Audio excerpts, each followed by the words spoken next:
Yeah, I think it was because we were kind of we like the French New Wave. We were an American New Wave. We all came on the scene at the same time, and we were all given feature films basically at the same time, and we all sort of made our own unique products known at the same time. Scorsese, with Mean Streets, and George with American Graffiti, and myself with Sugar Line Express. We all sort of came on in the same couple of years. Was the important thing that you were all part of a generation in whose childhood movies and images on television had meant more than words, do you think? Yes, yeah. You were in and out so. of each other's cutting rooms a bit, looking at rough cuts and advising with De Palma and Martin Scorsese and George Lucas. Was there a camaraderie? Was there a togetherness? Yeah, we were all friends. Yeah. We were all friends. We hung out together. We went to each other's houses together. We complained together about how the studios were treating us and how they wanted to recut our movies. I was with Marty Scorsese the day that the studio wanted to severely recut the shootout at the end of Taxi Driver, and Marty sort of called us all over to his house on Mulholland Drive in Los Angeles. He was cutting it there, and Marty was beside himself with rage, and then we were enraged, and we were talking about getting on a plane and going to Europe and only making films in Europe. We've had our moments together which have been kind of amazing looking back on all the sort of moments we've had. But we still Marty made his movies, Francis Coppola made his movies. We all made our own movies, but we talked about them all the time. You had huge success with Jaws pretty early. Mm-hmm.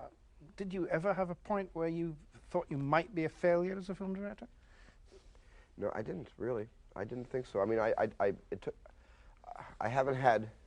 always had a lot of self-confidence as a filmmaker, and I think because I've been shooting little pictures to big pictures since I was 12 years old. When I first got my first assignment when I was 21, as I said before, I felt like I was an old man already. I felt like I was a veteran. I had made 25 little short films before I got my first break, and that gave me so much confidence. I think if I had been given, like today, a lot of young people are given features right away. Immediately, they make one short, or they write a script, and they're allowed to direct it, and they're in the industry like that. And I'm not sure I would have survived if I had gotten a break that fast without having that much experience behind me, albeit 16 millimeter, sort of home shop type movies. It was a great experience for me to do that. You talked a moment ago about the studios wanting to recut the end of Taxi Driver, and you and those other movie makers saying, let's go to Europe. Do you see a fundamental difference between the demands of the studio movie for a vast audience and the European art house movie? Well, I think that there is a vast difference. There is a vast difference.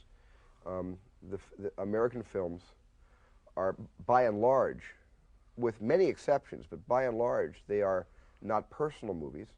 They are movies that are made with an eye toward, entertaining, large audiences. European films and American films, now we have to talk about Martin Scorsese's pictures, Oliver Stone's pictures. There are other American filmmakers who don't really look at the big picture, nor do they care about the big pictures as much as they care about telling what's in here to whoever will listen. That's always been my admiration and adulation of the European film industry. Is it's always been personal. It's always been, true to heart, and that's been the major difference. You any idea how many movies you've seen in your life? I have no idea. I've seen a lot of movies. Do you watch movies every day? No, not every day. Every week? Every week. How many is the most you've seen in a day? Movies in a day? Well, sometimes on a weekend, I used to, what I call, have a movie orgy, where I would see 3 first-run films in one day. I'd catch the morning show, the afternoon show, and the evening show. And I haven't done that in a while, but I'll see probably about 30 films a year if I'm not directing. When I direct, I don't see films, because I don't actually want to be influenced by what's out there right now. But when I'm not directing, I see a lot of movies. I read somewhere that you use video games every day. Is that right? Is that a way of relaxing? Yeah, it is.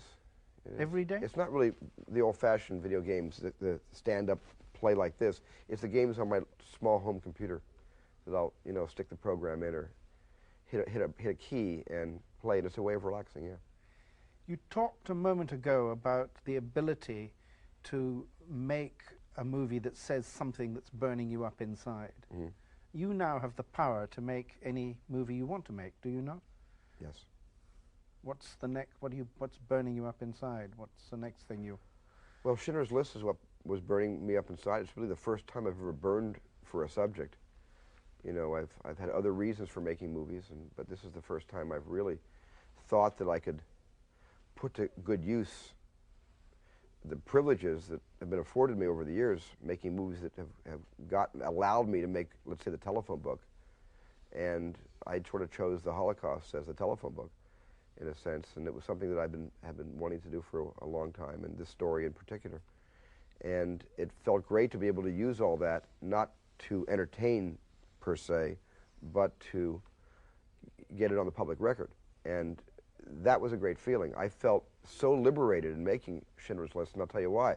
I was liberated because it was in black and white, so already I was making an anti-commercial film. I was making a picture where I was putting so many obstacles ahead of me so it wouldn't be commercial, that it freed my soul to make it the way, with no pressure, that it had to make its money back.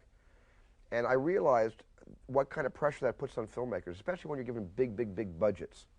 And the kind of pressure that you've got to have a big opening weekend, you've got to have legs, and you've got to make your negative costs back, and you've got to make your prints and ads back, then you've got to make a profit for the studio, or you're a bum, you know? And by making this relatively low budget, and by doing it in black and white, and choosing this as a subject, it freed me artistically. And I don't ever, in any of the interviews I've ever done before, I never refer to myself as an artist, but I felt, for the first time in my life, like an artist when I made this movie, because I was working with crude tools, and I didn't have all the fancy Hollywood cranes and things that I've had in my other productions. I didn't have movie stars, and it was, and half the film was handheld, and it felt much more like it was coming from me than it was coming from everything around me. The bookends of the film, the very front and the very end, are in color. Mm-hmm. What is that saying to us? Well, I guess it's saying in a wit that, in a little bit, that color was peace and freedom, and color was a time when people took time to smell the roses and could see colors. And then when this whole juggernaut rolled out, it just became black and white. It became survival. It became just a an issue of living hour to hour. And I think at the end, it goes back to color again. The movie is black and white with a little touch of red.